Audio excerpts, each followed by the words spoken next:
শৃংখল চলিহা চিটু বৰুৱাৰ বিৰুদ্ধে এজাহাৰ দাখিল কৰা হৈছে। উজনিত মিয়া খেদা অভিযানক লৈ এই এজাহাৰ দাখিল কৰিলে। জুৰিয়া থানাত এজাহাৰ দাখিল কৰিছে সংখ্যালঘু সংগ্ৰাম পৰিষদে।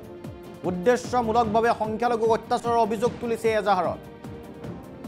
মূলতঃ শিৱসাগৰত দেখিবলৈ পোৱা গৈছে শৃংখল চলিহা হুস্তাৰ হৈ পৰিছে, চিটু বৰুৱা হুস্তাৰ হৈ পৰিছে আৰু বংগমূলীয় লোকক শিৱসাগৰ ত্যাগ কৰিবলৈ ভাবুকি প্ৰদান কৰিছে। আৰু তাতে খৰ্গহস্ত হৈছে এইবাৰ সংখ্যালঘু সংগ্ৰাম পৰিষদ। জুৰিয়া থানালৈ গৈছে শৃংখল চলিহা আৰু চিটু বৰুৱাৰ বিৰুদ্ধে এজাহাৰ দাখিল কৰিছে। প্ৰশ্ন হৈছে এজাহাৰৰ ভিত্তিত এতিয়া গ্ৰেপ্তাৰ হ'ব নেকি শৃংখল চলিহা অথবা চিটু বৰুৱা?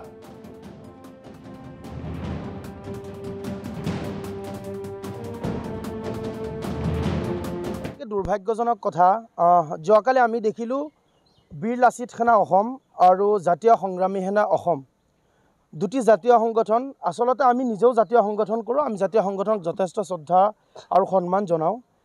কিন্তু অতিকে দুৰ্ভাগ্যজনক আৰু আচৰিত কথাটো হ'ল গৃহ বিভাগ থকা স্বত্বেও এই যে দুটা সংগঠন তেওঁলোকে গুণ্ডামি আৰম্ভ কৰিছে উজনি অসমত। আমি অতিকে দুখ পাইছোঁ যে বিশেষকৈ আমাৰ মিয়া মুছলমান যিসকলে নেকি শ্ৰমজীৱী মানুহ, এই মানুহখিনি আপোনাৰ উজনি অসমৰ শিৱসাগৰ, ডিব্ৰুগড় বা বিভিন্ন জিলাত তেওঁলোকে শ্ৰমদান কৰে আৰু সেই ব্যক্তিসকলক তেওঁলোকে গুণ্ডাৰাজ চলাই মানুহখিনিক মাৰপিট কৰি অত্যাচাৰ কৰি পেলাই খেদিব বিচাৰিছে।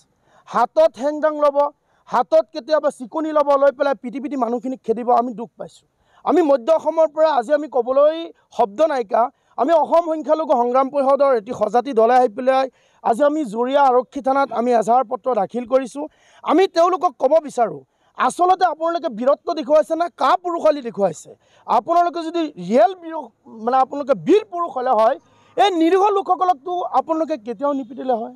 এই মানুহখিনি কাম কৰা মানুহ, এই মানুহখিনি শ্ৰম কৰা মানুহ, এই মানুহক যদি আপোনালোকে তাৰ পৰা খেদি পঠিয়ায়, আমি কওঁ যে এইটো আমাৰ অসমৰ কাৰণে শুভ লক্ষণ নহয়। মই আজি আপোনালোকৰ নিউজ চেনেলবোৰৰ জৰিয়তে অসমৰ মুখ্যমন্ত্ৰী ডক্টৰ হিমন্ত বিশ্ব শৰ্মা ডাঙৰীয়াক মই ক'ম, আপুনি যদি পাৰে আপোনাৰ গৃহ বিভাগৰ পৰা আপুনি পদত্যাগ কৰক। কাৰণ আজি আপোনাৰ গৃহ বিভাগৰ কাম নাই। যদি যিসকল অকৰ্মণ্য ল'ৰা, যিসকলৰ কাম কাজৰ কোনো ধান্দাই নাই, বাটে ঘাটে ঘূৰি থকা ল'ৰাবোৰে যেতিয়া নেকি হেংদাং হাতত ল'ব, লাখুটি হাতত লৈ পেলাই নিৰীহ লোকক মাৰপিট কৰি খেদি পঠিয়াব, পুলিচ প্ৰশাসন নাই নেকি? মই আজি আপোনালোকৰ নিউজ চেনেলৰ জৰিয়তে ক'ম, শিৱসাগৰ প্ৰশাসনত তেওঁলোকে পদত্যাগ কৰি পেলাই চাকৰি বাদ দিব লাগে। কাৰণ তেওঁলোক ব্যৰ্থ হৈছে। আমাৰ মানুহখিনিক, নাগৰিকত্ব থকা মানুহখিনিৰ ওপৰত অত্যাচাৰ কৰিব, সন্দেহযুক্ত শব্দ লগাই মানুহখিনিৰ ওপৰত অত্যাচাৰ কৰিব, এই মানুহখিনিৰ ওপৰত অন্যায় কৰিব আৰু আপোনালোকে পুলিচ প্ৰশাসন আইন সকলোৱে চাই থাকিব। আমি